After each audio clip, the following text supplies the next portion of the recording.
ನಿನ್ ಮಗಳು ಮಾತ್ರ ಚೆನ್ನಾಗಿರ್ಬೇಕು ಅಂದ್ರೆ ಹೇಗೆ ಒಪ್ಕೊಳ್ತಾರೆ? ಅಯ್ಯೋ, ನಮ್ಮ ಅಕ್ಕ ಬಾವಂಗ್ ಇಲ್ದಿರೋ ಚಿಂತೆ ನಿಮ್ಗ್ಯಾಕ್ ಚಿಕ್ಕಿ? ಅವಳು ಇವ್ರ ಸ್ವಂತ ಮಗಳಲ್ಲ, ಅವಳಗ್ ತಂದೆ ತಾಯಿನೂ ಇಲ್ಲ. ದತ್ತು ತಗೊಂಡ್ಮೇಲೆ ಅವಳಿಗೆ ಆಸ್ತಿ ಬಂತು. ನಾಳೆ ಒಂದಿನ ಅವ್ರ ಮಗಳು ಗಾಯತ್ರಿ ಬಗ್ಗೆ ತಿಳ್ಕೊಂಡು ಅವಳನ್ನ ಮನೆ ಕರ್ಕೊಂಡ್ ಬರ್ತಾರೆ. ಆದ್ರೂ ಸರಿ, ಆಸ್ತಿಲಿ ಅರ್ಧ ಭಾಗ ಗಾಯತ್ರಿ ಪುಟ್ಟಿ ಹೆಸರಲ್ಲಿ ಇರತ್ತೆ ಅಂತ ಹೇಳಿದ್ರಲ್ವಾ? ಏಯ್, ನಿನಗಿನ್ನೂ ಅರ್ಥ ಆಗ್ಲಿಲ್ವಾ? ಗೊತ್ತು ಗುರಿ ಇಲ್ದೇ ಇರೋ ಮಗುಗೆ ಸ್ವಲ್ಪ ದಿನ ಹಾಲ್ ಕೊಟ್ಟಿದ್ದಕ್ಕೆ ಬಾಂಧವ್ಯ ಬೆಳೀತು ಅಂತ ನೈನಿ ದತ್ತು ತಗೊಂಡು ತನ್ ಮಗು ತರನೇ ನೋಡ್ಕೊಳ್ಳೋಣ ಅನ್ಕೊಂಡ್ಲು.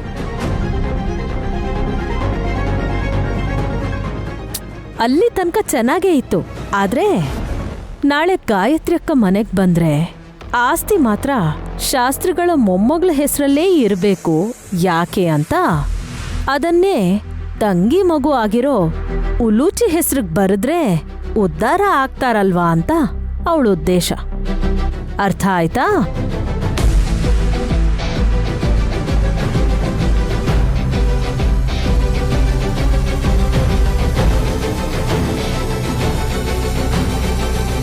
ಚೆನ್ನಾಗಿ ಅರ್ಥ ಆಗಿದೆ ಅತ್ತೆ. ಇದು ಸುಮನನ್ ಸ್ವಂತ ಐಡಿಯಾ ಅಲ್ಲ ಅಂತ. ನಾವು ಫಿಟ್ಟಿಂಗ್ ಇಡ್ತಾ ಇದೀವಿ ಅಂತ ಅನ್ಕೋಬೇಡ ಕಣಮ್ಮ. ನಿನ್ ತಂಗಿ ತರ ಆಸ್ತಿ ಬಗ್ಗೆ ಯೋಚಿಸೋದಕ್ಕೆ ನಮಗೆಲ್ಲ ಬರಲ್ಲ. ಇದು ಮಾತ್ರ ನಿಜ ಅಂತ ನಾನ್ ಕೂಡ ಹೇಳ್ತೀನಿ. ನನ್ ಗಂಡಂಗ ಅಷ್ಟೆಲ್ಲ ಬುದ್ಧಿ ಇಲ್ಲ ಬಿಡಿ. ಏಯ್, ನಾನ್ ಮೂರ್ಖ ಅನ್ಕೊಂಡಿದ್ಯಾ? ಆಹಾ, ನಿಮ್ ಒಳ್ಳೆತನದ ಬಗ್ಗೆನೇ ಹೇಳ್ತಿದ್ದೀನಿ ರೀ. ಕೊನೆ ಮಾತು ಅಂದಿದ್ದಕ್ಕೆ ಏನೋ ಅನ್ಕೊಂಡಿದ್ದೆ. ಮೊದ್ಲಿಂದಾನು ಒಂದೇ ಮಾತು, ಹಣ, ಆಸ್ತಿ, ದುಡ್ಡು ಇಷ್ಟ ಆಯ್ತು.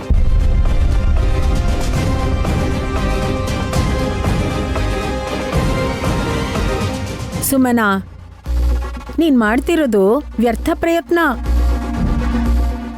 ಯಾರೂ ಎಲ್ಲಿಂದಾನೂ ಬರಲ್ಲ. ನಮ್ ಹಣೆಯಲ್ಲಿ ಏನ್ ಬರ್ದಿರುತ್ತೋ ಅದೇ ಥರನೇ ಆಗುತ್ತೆ. ಇರೋರೇ ಇಲ್ದೇ ಇರೋರು, ಇಲ್ಲ ಅಂತ ಅನ್ಕೊಂಡೋರು ಇದಕ್ ಮುಂಚೆ ಇದ್ದವ್ರೆ.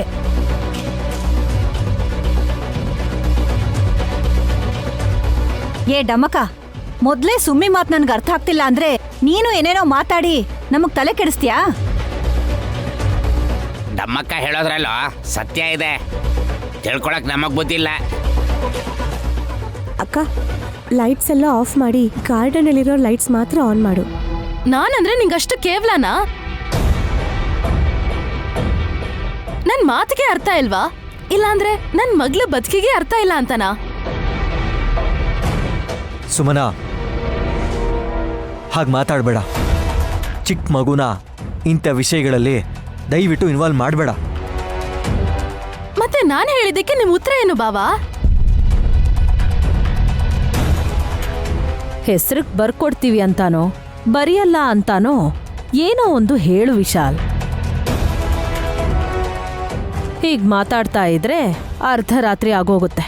ನೈನಿ, ಏನೋ ಒಂದು ಸ್ಪಷ್ಟವಾಗಿ ಹೇಳ್ಬಿಟ್ರೆ ನಮಗೂ ಕೂಡ ಇಲ್ಲೇ ಜಾಂಡ ಹೂಡಿದೀವಿ ಅಂತ ಸುಮ್ಮನೆ ಅವಮಾನ ಮಾಡೋದು ತಪ್ಪತ್ತೆ. ನಾನು ಅವಳಿಗೆ ಉತ್ತರ ಕೊಡ್ಲಿಲ್ಲ ಅನ್ನೋದಕ್ಕೆ ಅರ್ಥ ಏನೋ ಒಂದು ಹೇಳಿ ಅವಳಿಗೆ ಸಮಾಧಾನ ಪಡಿಸ್ಬೇಕು ಅನ್ನೋ ಉದ್ದೇಶ ಇಲ್ಲ ಅಂತ ಡಮ್ಮಕ್ಕ.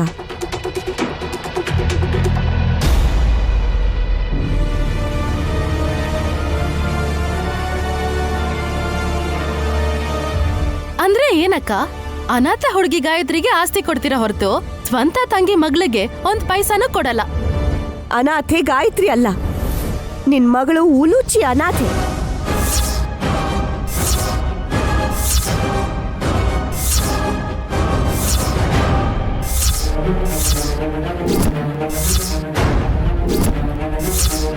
ನೈನಿ, ಏನ್ ಹೇಳ್ತಾ ಇದೀಯ ನೀನು? ಹೌದು ಯಜಮಾನ್ರೆ, ಸುಮನನ್ ಹತ್ರ ಇರೋ ಒಡವೆಗಳು 3 ಕೋಟಿ ಬೆಲೆ ಬಾಳುತ್ತಷ್ಟೇ. ಅವಳ ಹತ್ರ ಈಗ 100 ರೂಪಾಯಿ ಕೂಡ ಇಲ್ಲ. 100 ಅತ್ಗೆ ಒಂದು ಬಿಡಿಗಾಸು ಇಲ್ಲ. ಉಲೂಚಿ ದೊಡ್ಡೋಳಾದ್ಮೇಲೆ ಒಡವೆನ ಬೆಳಗ್ಗೆ ಹಾಕೋಬಹುದೇ ಹೊರತು ರಾತ್ರಿ ಹಾಕೊಳಕ್ಕಾಗಲ್ಲ. ಆ ಮಾತಿಗೆ ಬಂದ್ರೆ ಅದನ್ನ ಹಾಕೊಳ್ಳೋಕ್ಕೂ ಬಿಡಲ್ಲ ನನ್ನ ತಂಗಿ.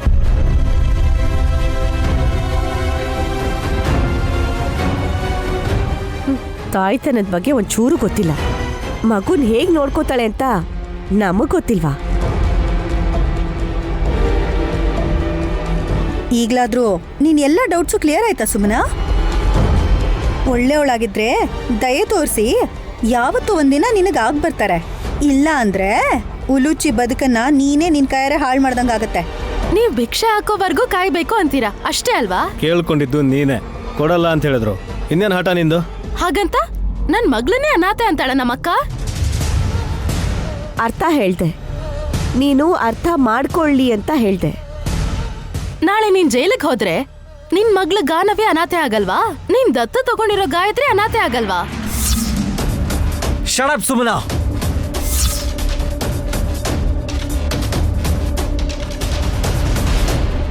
ನನ್ ಬಾಯಿ ಮುಚ್ಚಕ್ ನೋಡ್ಬೇಡಿ ಬಾವಾ. ಜೀವನ್ ಪ್ರಾಣ ಹೋಗೋದಕ್ಕೆ ನಮ್ಮ ಅಕ್ಕನೇ ಕಾರಣ ಆದ್ರೆ ಅವಳು ಒಳ್ಳೆ ಕೆಲ್ಸ ಮಾಡಿದ್ಲು ಅಂತ ಮೆರವಣಿಗೆ ಮಾಡಲ್ಲ.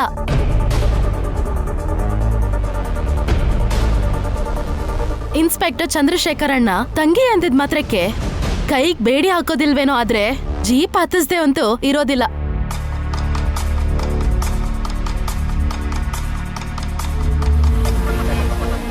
ನೈನಿ, ಅದಕ್ಕೆ ದೇವಸ್ಥಾನಕ್ಕೆ ಹೋಗದೆ ಇರೋದೇ ಒಳ್ಳೇದು ಅಂತಿದ್ದೀನಿ.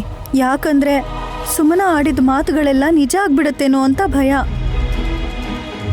ಬರೋ ಅಪಾಯಕ್ಕೆ ಹೆದರ್ಕೊಂಡು ಕೂತ್ಕೊಂಡ್ರೆ ಆಮೇಲೆ ಗಾಯತ್ರಿ ಅಮ್ಮವ್ರ ಭವಿಷ್ಯದ ಕತೆ ಏನು? ಮೊದ್ಲು ನಿನ್ ಭವಿಷ್ಯ, ನಿನ್ ಗಂಡ ಮಕ್ಳ ಭವಿಷ್ಯನ ನೀನ್ ನೋಡ್ಕೊ ನಯನಿ. ಯಾರು ಯಾರ ಮಾತನ್ನು ಕೇಳಲ್ಲ ಮಾಮ್. ನಾಳೆ ದೇವಸ್ಥಾನಕ್ಕೆ ಹೋಗಬೇಕು, ಅಲ್ಲಿ ಜೀವ ನೈನಿ ಕೈಯಿಂದ ಸಾಯ್ಬೇಕು, ನೈನಿ ಅಪರಾಧಿಯಾಗಿ ಜೈಲಿಗೆ ಹೋಗಬೇಕು. ಅನಾಥರಾಗೋ ಅಂತ ಗಾಯತ್ರಿ ಗಾನವಿಗೆ ದೊಡ್ಡ ದಿಕ್ಕು ಇಷ್ಟೊತ್ತು ಈ ಮಾತೆಲ್ಲ ಕೇಳಿಸ್ಕೊಂಡಿರೋ ಪಾಪ ಸುಮನನೇ ಆಗಿರ್ತಾಳೆ.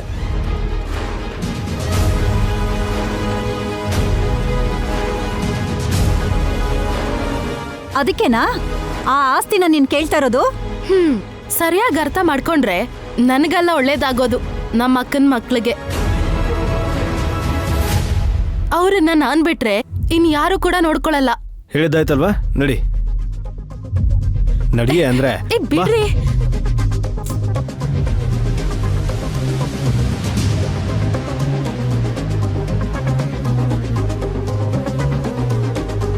ಅಯ್ಯಪ್ಪ, ಹಾಗಾದ್ರೆ ನಾನು ನನ್ನ ಹೆಂಡತಿ ನಾಳೆ ದೇವಸ್ಥಾನಕ್ಕೆ ಬರಲ್ಲ. ಅಲ್ಲಿ ನಡೆಯೋದನ್ನ ನೋಡಕ್ಕಾಗಲ್ಲಪ್ಪ. ಢಮ್ಮೋ ಡಮ್ಮ, ನಿನ್ನಿದ್ದೆ ಎಷ್ಟು ಜನರ ಭವಿಷ್ಯನ ಕತ್ಲೆ ಮಾಡ್ತು ಅಂತ ನೋಡಿದ್ಯಾ? ಶ್ರೀರಾಮ ರಾಮ ರಾಮೇತಿ ರಮೇ ರಾಮೇ ಮನೋರಮೇ ಸಹಸ್ರನಾ.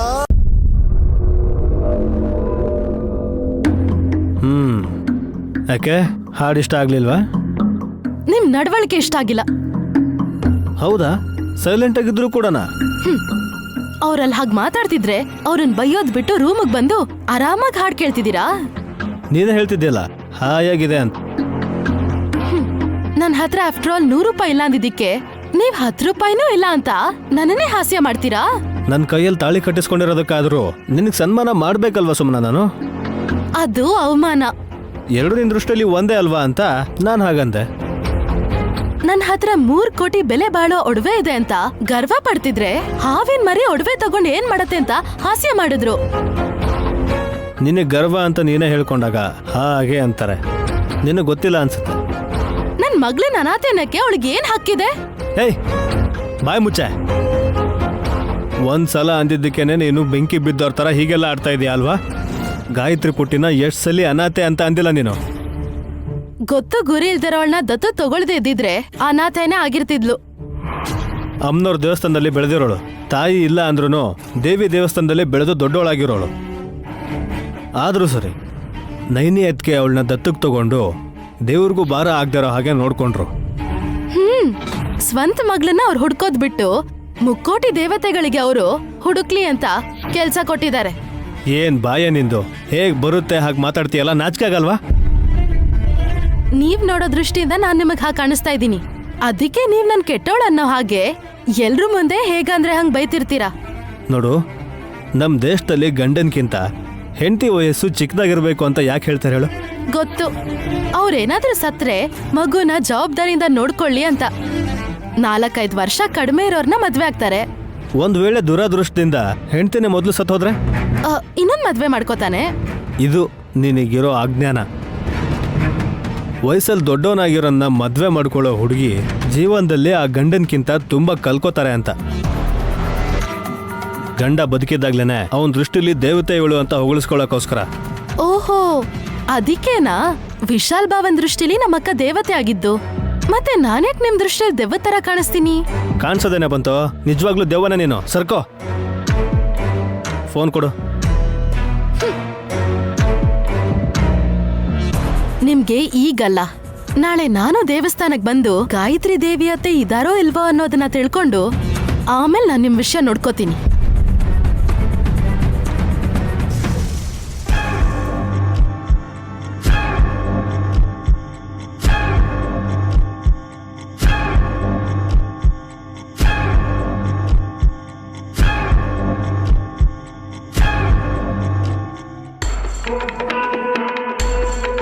ಮಾಮ್, ನಮಗ್ ಟೈಮ್ ಆಗ್ತಾ ಇದ್ರೆ ಈ ಸ್ವಾಮಿಗಳೇನು ವಾಕಿಂಗ್ ಮಾಡ್ತಾವ್ರೆ? ನೀನ್ ತಲೆ ಇಲ್ದೇ ಇರೋ ತರ ಮಾತಾಡ್ಬೇಡ, ನಾವು ಕೇಳಿದೀವಲ್ವಾ. ಏನ್ ಕೇಳಿದ್ರಿ ತಿಲೋತ್ತಮ? ನೋಡಿದ್ರ ವ್ಯಂಗ್ಯ ಮಾಡ್ತಾ ಇದ್ದಾರೆ. ಅಮ್ನೋರ್ ಗುಡಿ ಹತ್ರ ಗಾಯತ್ರಿ ಅಕ್ಕ ಎಲ್ಲಿದ್ದಾಳೆ ಅಂತ ಗೊತ್ತಾಗತ್ತಾ ಸ್ವಾಮಿ? ಹಾಗೇ ಆ ಜೀವನ್ನ ನಯನಿ ಕೊಂದ್ಬಿಡ್ತಾಳಾ? ನೈನಿ ಪ್ರಾಣ ಕಾಪಾಡ್ತಾಳೆ ಹೊರತು ಯಾರಿಗೂ ತೊಂದರೆ ಮಾಡೋದಿಲ್ಲ. ಅವಳ ಕೈಯಾರ ಜೀವ ಸಾಯ್ತಾನೆ ಅಂತ ಹೇಳಿದ್ರು ಗುರುಗಳು. ಸಾಯಿಸಲ್ಲ.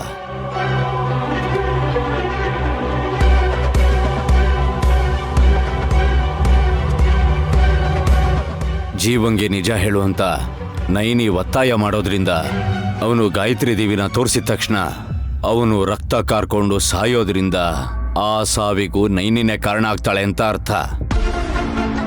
ಗಾಯತ್ರಿ ಅಕ್ಕ ಎಲ್ಲಿದ್ದಾಳೆ ಅಂತ ಹೇಳಿ ಸತ್ತು ಹೋಗ್ಬಿಡ್ತಾನ? ಹಾಗಾದ್ರೆ ನಾವು ಸತ್ತು ಹೋಗ್ತೀವಿ.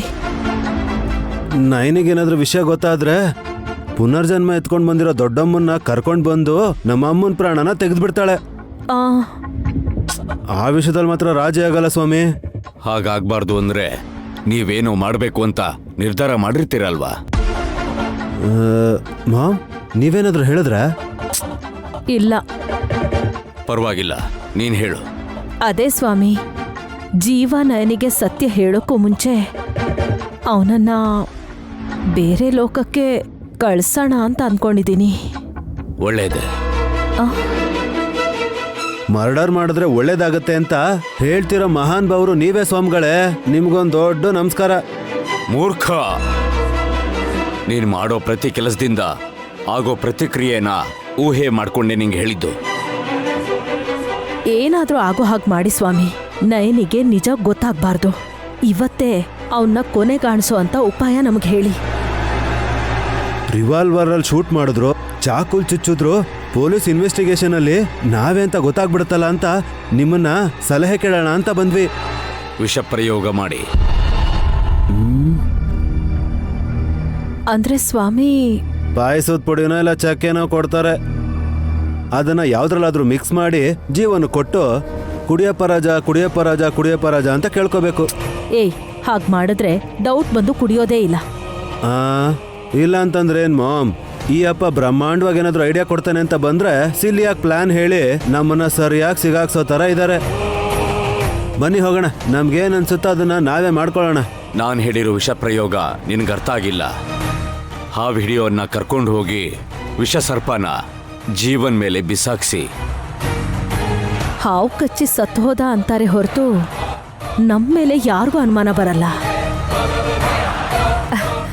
ಅದ್ಭುತವಾದ ಐಡಿಯಾ ಸ್ವಾಮಿ, ಥ್ಯಾಂಕ್ ಯು ಸೋ ಮಚ್. ಶುಭವಾಗಲಿ. ಒಳ್ಳೆ ಐಡಿಯಾನೇ ಹೇಳಿದ್ರಿ ಸ್ವಾಮಿ, ಅದಕ್ಕೆ ಇಲ್ಲಿಗೆ ಬರೋಣ ಅಂತ ಕರ್ಕೊಂಡು ಬಂದೆ. ಮಾಮ್ ಬನ್ನಿ, ಆ ವಿಡಿಯೋನ ಕರ್ಕೊಂಡು ಹೋಗೋಣ. ದೇವಸ್ಥಾನದ ಹತ್ರ ಇವ್ರು ಬೇರೆ ಕಾಯ್ತಾ ಇರ್ತಾರೆ. ಬರ್ತೀನಿ ಸ್ವಾಮಿ. ಬರ್ತೀನಿ ಸ್ವಾಮಿ. ಬನ್ನಿ. ಅಲ್ಲಿ ನಡೆಯುವಂತಹ ಘಟನೆ ಬಗ್ಗೆ ಯಾವ ಮನುಷ್ಯನೂ ಊಹೆ ಮಾಡ್ಕೊಳಕ್ ಸಾಧ್ಯ ಇಲ್ಲ.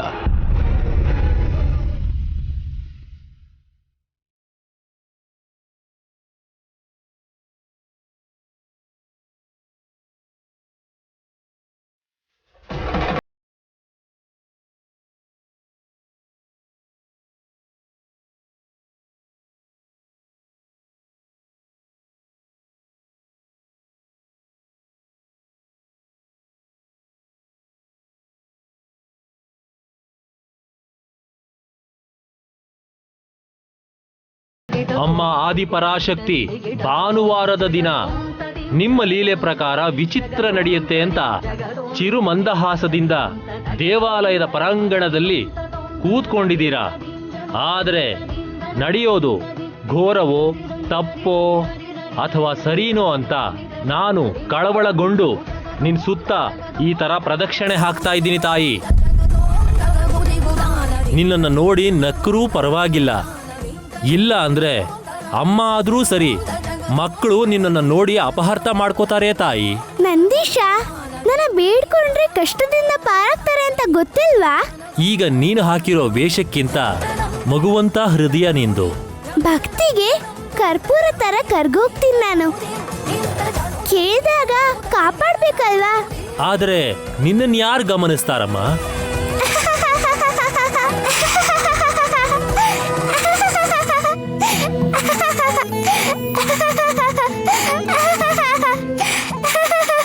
ಮೂರ್ಖನ ತರ ಮಾತಾಡಿದೀನಿ, ಆದ್ರೆ ಅಪಾಯ ಇರೋ ಮೂವರಲ್ಲಿ ನೀನೂ ಇದೆಯಾ ಅಂತ ಹಾಗೆ ಹೇಳದ್ನಮ್ಮ. ಅರ್ಥ ಆಯ್ತು ಬಿಡು.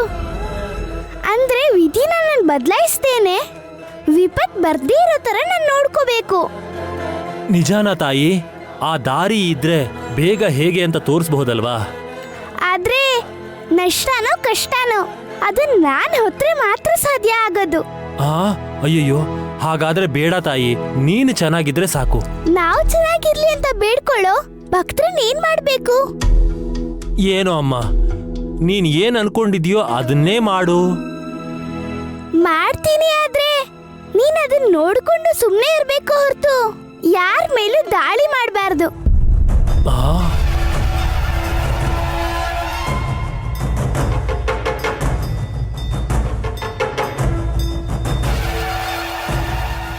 ಅಮ್ಮ, ಕನಕ ದುರ್ಗಮ್ಮ ಮಾತೆ, ನಿನ್ ಸನ್ನಿಧಿಗೆ ಬಂದಿದ್ದೀವಿ. ಕಾಪಾಡಮ್ಮ ತಾಯಿ, ನೀನೇ ನಮಗ್ ದಿಕ್ಕು. ನಿನ್ ಹೆಸರೇ ನಮಗ್ ಶ್ರೀರಾಮ ರಕ್ಷೆ. ಸಡನ್ ಆಗಿ ಏನಾಯ್ತು ನಿಮ್ಗೆ? ಗಂಡಾಂತರ ಯಾವಾಗ ಯಾರ ಕಡೆ ತಿರುಗುತ್ತೋ ಗೊತ್ತಿಲ್ಲ. ಮೊದ್ಲೇ ಕೈ ಮುಕ್ಕೊಂಡ್ರೆ ಒಳ್ಳೇದಾಗತ್ತೆ.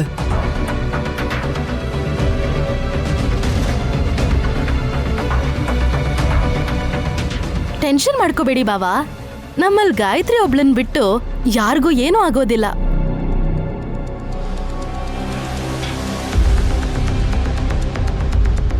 ಇನ್ನೂ ಇಲ್ಲಿಗೆ ಬರ್ದೇ ಇರೋ ವಿಶಾಲಾಕ್ಷಿ ಮತ್ತು ಜೀವನ್ಗೆ ಪರೀಕ್ಷೆ.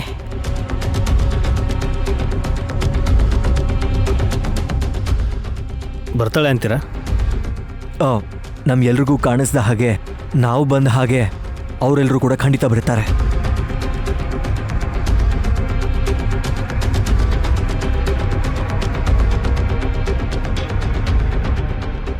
ಅಮ್ಮ, ನನ್ನ ಹೆತ್ತ ಮಕ್ಕಳ ಬಗ್ಗೆ ತಿಳ್ಕೊಳ್ಳೋ ಸಮಯ ಬಂದಿದೆ ಅಂತ ಸಂತೋಷ ಪಡಬೇಕು. ಇಲ್ಲ ಅಂದ್ರೆ ಅದೇ ಸಮಯದಲ್ಲಿ ದತ್ತು ತಗೊಂಡಿರೋ ಗಾಯತ್ರಿಗೆ ಅಪಾಯ ಬರುತ್ತೆ ಅಂತ ಭಯ ಪಡಬೇಕು. ಗೊತ್ತಾಗ್ತಿಲ್ಲ ಅಮ್ಮ.